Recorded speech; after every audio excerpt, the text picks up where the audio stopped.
G'day everyone, Eric here.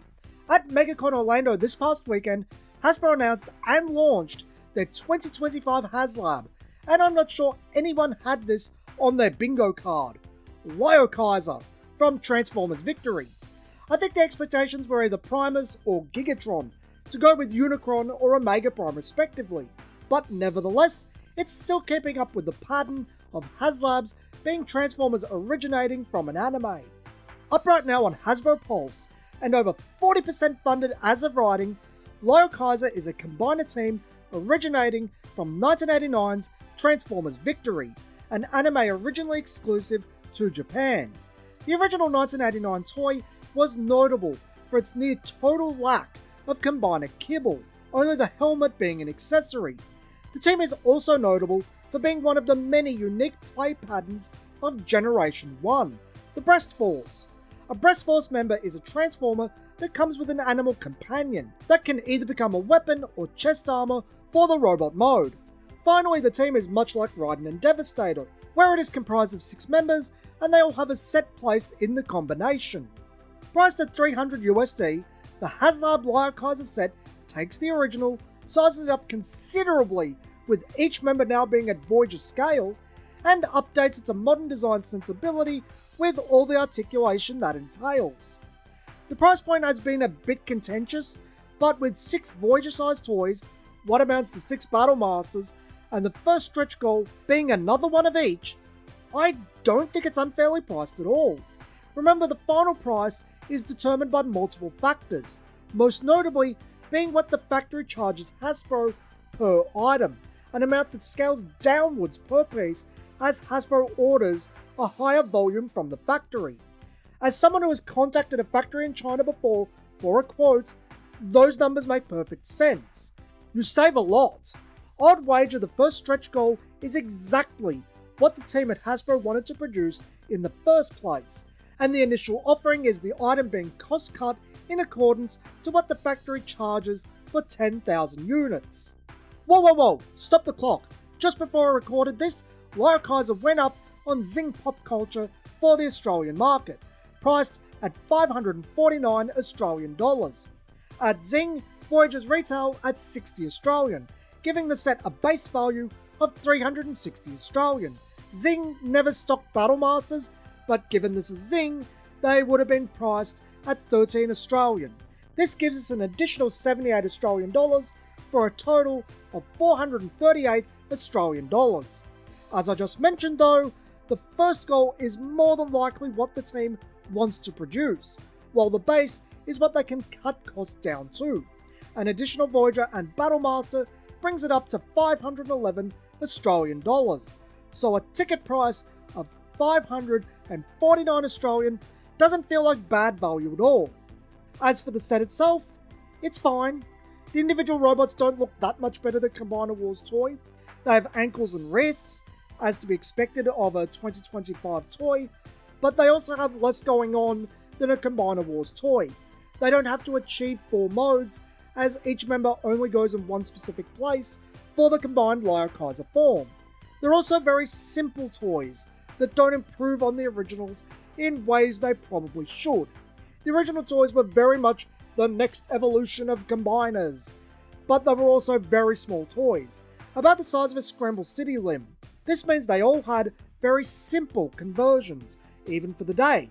The jets here in particular don't benefit as much as they should have, as they still have their arms on their sides.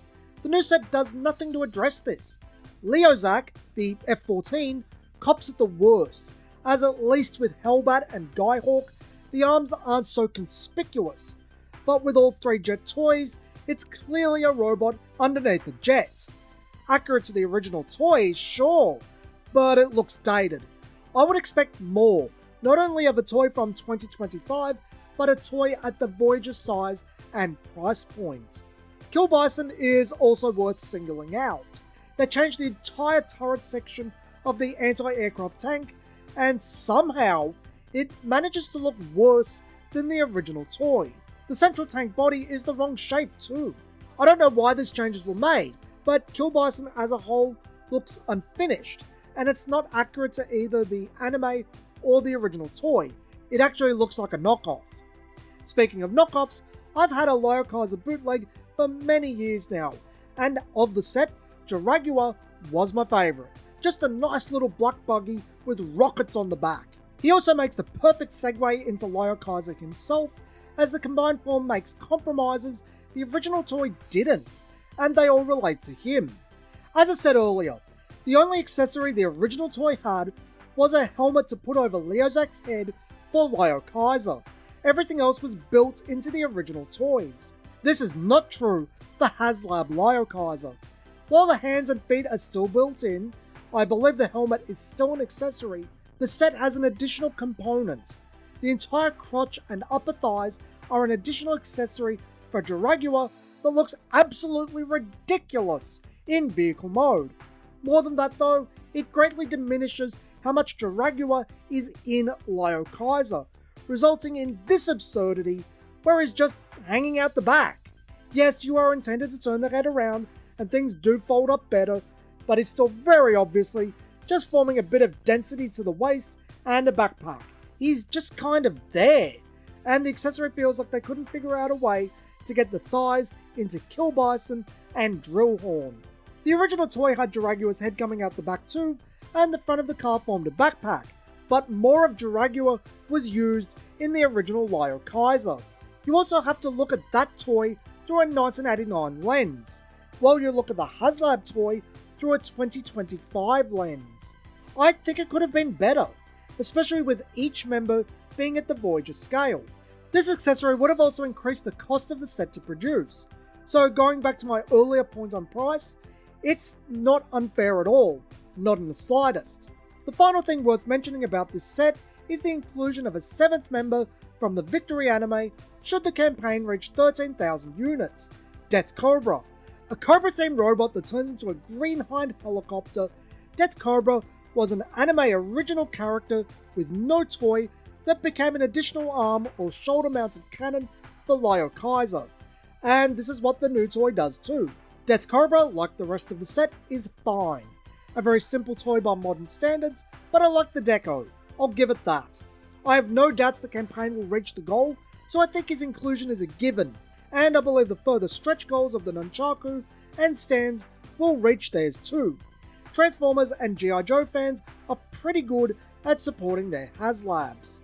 I can't really get enthused about Liokaiser. I like my bootleg of the original toy well enough, but it's not such a great toy that I want an updated one, and what Hasbro is offering doesn't wow me.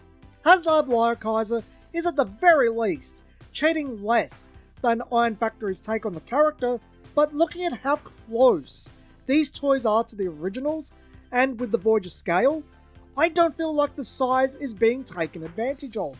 Not in the individual modes, and not as Liokaiser.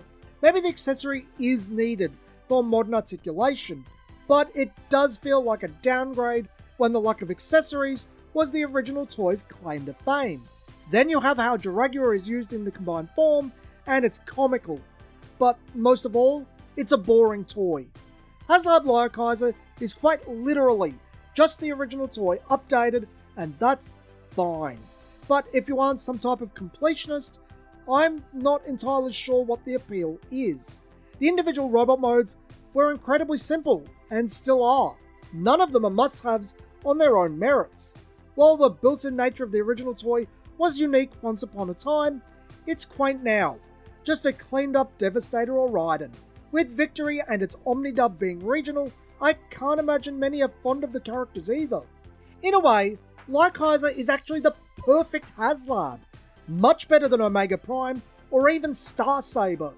It's a toy only hardcore collectors would want. And that is what HasLab should be for. Obscure and expensive items that have a collector audience, but would flounder at retail.